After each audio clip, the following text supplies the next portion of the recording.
14%. That's the number of union actors that earned a minimum of just $26,000 a year in the United States. That is a pretty scary statistic to try to overcome. And on top of that, you see all of your friends and family progressing in their careers, but you still can't tell them any good news about yours, which makes you feel dumb for choosing it and that you're never gonna succeed. For a little bit of context, I am an actor that experienced that exact same thing. I was a complete nobody who struggled to book any job, let alone make enough to actually live off of it. And now, still pretty unknown, but at least I am making enough money to support myself. Most years, now earning over $100,000 from acting, making it the job I've officially earned the most money from in my entire life, which I never thought I could say. And this was because of the 5 concepts that I'm gonna teach you today. Number 1, think in decades instead of months. Seriously, I speak to so many actors who complain about how hard it is to make a living off of acting, and then when I ask them, well, how long have you been doing it for? They say, oh, about a year now. It took me 2 years after I got my agent before I booked my first major role, and honestly, I'm one of the faster ones. It could literally take you years of learning the craft before you're even ready to get an agent, and then years before your first role, and then many more years before you're making enough to support yourself off of acting full-time. You are just setting yourself up for disappointment and failure by expecting to get there quicker than that. And if you can't accept that, you're probably not in this for the right reasons, and you're not going to be able to handle the crippling rejection and unpredictability the industry brings. If you're not willing to put in 10 years of work minimum, then you just don't love it enough to be in this for the long haul. For everyone who's still here, cool. You know the price, you've made the choice, and now you cannot complain about paying it because this video is explaining the journey, not resenting it. Going against the incredible odds is the price. Working jobs you hate for a period to make ends meet is the price. And then this career can send you across the country with a day's notice, so having to take lower paying jobs to have enough flexibility to make that work is the price. Having awkward conversations at family events, what is next, is the price. You're not failing. You're not dumb. It's just part of the industry. And 10 years isn't even the big magic number where now you become a megastar. Statistically, most of you won't become megastar actors. I probably won't become a megastar actor. There are so many actors that are earning respectable livings that you would never know the name of just from acting. Number 2, stop auditioning to book the role. Okay, stay with me. Once you get an agent and start regularly auditioning, a lot of actors get very tunnel visioned on giving the casting directors exactly what they think they want to see, hoping that will be the thing that finally gets them on set. When in reality, you are playing it safe. And if you don't have a resume, safe means unbookable. My favorite quote from my agent is that if you play it safe, they will cast the actor with a bigger resume than you that can also play it safe. My actor friend, Sean Marquette, auditioned for Johnny Atkins in The Goldbergs, who is described as the 6'2" golden Adonis with cockiness dripping out of him, meant to appear in only 1 episode. Now, Sean is a shorter brunette actor that specializes in nerdy characters. He didn't even understand why he got the audition, but instead of trying to act like that stereotypical douche character that they envisioned, he leaned into his nerdy strengths. And not only did they think the idea of cocky band geek was way funnier than their original interpretation that every other actor did, which led to him booking the role, but they loved it so much he went on to star in 65 episodes instead of the original 1. The key here is that he wasn't just different to try to be different. He saw a version of the character that was also aligned with his strength. And if he tried to water that down or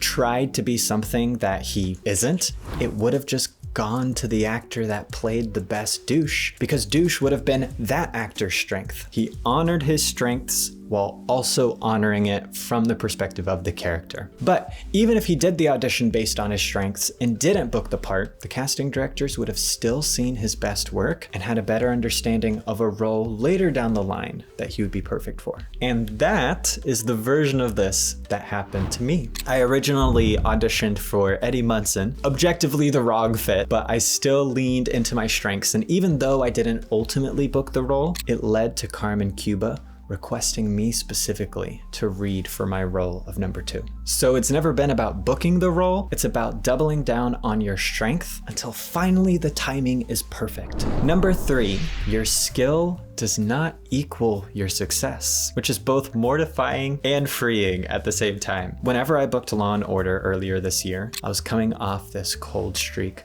of not booking anything for years. This made me feel like somewhere along the way, I lost my mojo. And I was afraid that when I did book the role, I was gonna show up to set just so incredibly rusty, forgetting what the hell I was supposed to do. But not only did I not show up rusty, I can honestly say that is the best work of my entire career. And it allowed me to see just how much I've learned over that period where I didn't book anything, which helped me remember that booking roles has no correlation with your acting talent, at least to a point. Obviously, it plays some factor. There are plenty of mediocre actors that work consistently because their looks perfectly match a very specific character type. And there are phenomenal actors who have barely worked on anything at all. And this is terrifying because it means there will always be a certain aspect completely out of your control. You can deliver the best performance of any other actor and still not be the final choice. But this is also freeing because you can now stop associating whether or not you're booking with your self-worth. You can stop feeling like you are just the worst actor in the entire world when things slow down, and you realize that it is just part of the ebbs and flows of an unpredictable industry. And sometimes the characters you thrive in for whatever reason just aren't being written and the timing is wrong. I'm not saying that you have nothing left to learn. I'm not this all-knowing master actor who's just so brilliant, always delivers the best auditions of any actor. I was the best actor, they just were dumb and didn't cast me. The way that you grow simply changes. And if you don't have a strong resume, your looks will ultimately be part of what sets you apart in the beginning. I think my 2 audition was pretty good, but for all I know, I was not the best actor for the role. I'm sure there was someone that had a better audition than I did. I could have very easily just happened to be the actor that both had a good audition and just looked like Jamie Campbell Bower. While we're not literal brothers, we are brothers in a form, and it's very possible that they wanted and liked the idea of me and him looking similar since we were the first 2 numbers. I've also noticed that although I like my long hair, I miss it every now and then, it takes the attention away from my face and just didn't suit the characters that I play, who are a lot more awkward, don't put as much effort into their appearance. So I buzzed my hair again, and not only did I get feedback for the first time in a year, but I booked my first role in years, immediately after. For those of you that maybe think you have an idea of your looks and strengths, but you'd like to learn more, I am currently giving away free acting review videos to people who join my community, the Actors Locker Room. You'll be able to upload a recent audition or your demo reel, and then I'll give you my feedback on where your performance is,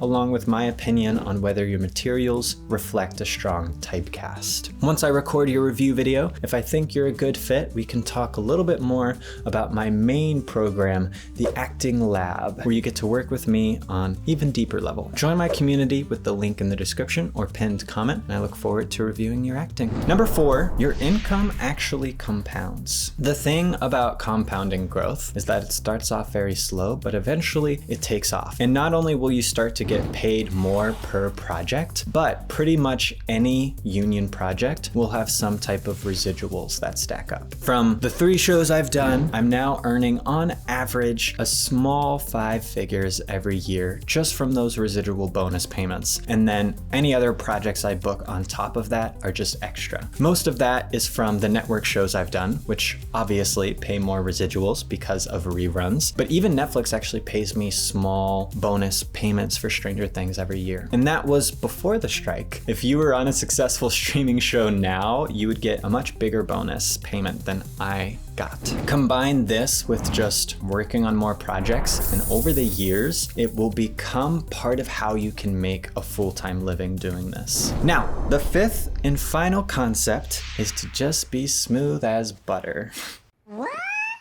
Not charismatically, because I would never be that. Just be kind and realize you are not entitled to anything. Everything people do for you on set is a privilege, not a right. Do not ever take that for granted. Treat everyone with respect and understand ultimately actors are the last to arrive and the first to leave. So do your best to make everyone's job as easy as possible. Don't be the entitled prick that feels like you deserve the world. That way, you develop that reputation of being someone easy to work with. But also, make sure it comes from a genuine place. Don't do it from like a placating way. Hollywood is literally just a ton of people working together to make art that hopefully makes money. And if you're able to do your job well, take direction like a pro, everyone loves working with you, you'll get referrals for your next project, just like that. That has happened to me in ways that I will not disclose. And in later stages of your career, it's not uncommon for cast and crew members to stay pretty consistent from production to production. And it's usually because the director likes working with his certain group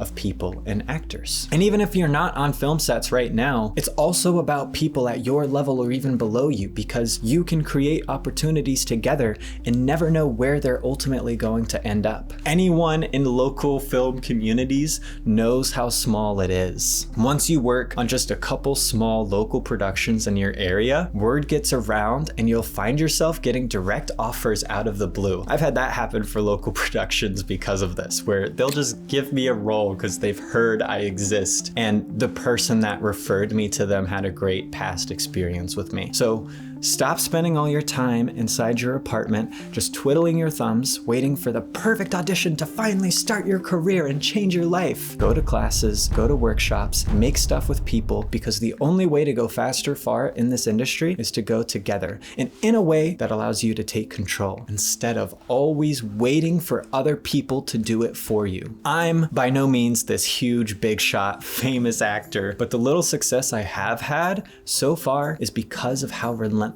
I've always been about staying creative and making the most of the resources I have. Because I'm now going to quote Alex Hermosi, who makes content on business, but acting is very much so a sole proprietor business. This is exactly like a marathon. You just have miles and miles and miles of hard work that no one ever celebrates you for, because there are only people celebrating you at the very beginning and at the very end of it once you've completed it. Rest of the way, you're entirely on your own, and it is completely up to you to forge that path and take those steps every single day. Where your life ends up is entirely dependent on where your hours are allocated. If you would like help as you navigate those hours towards acting with this little marathon of the film industry, then join my community with the link in the description or pinned comment to receive that free acting review video. What a ham-handed segue, right? If you want to see the difference in performances whenever a beginner, intermediate, pro, and Oscar-winning actor take on the exact same scene, then check out this video for some very specific acting lessons at every level.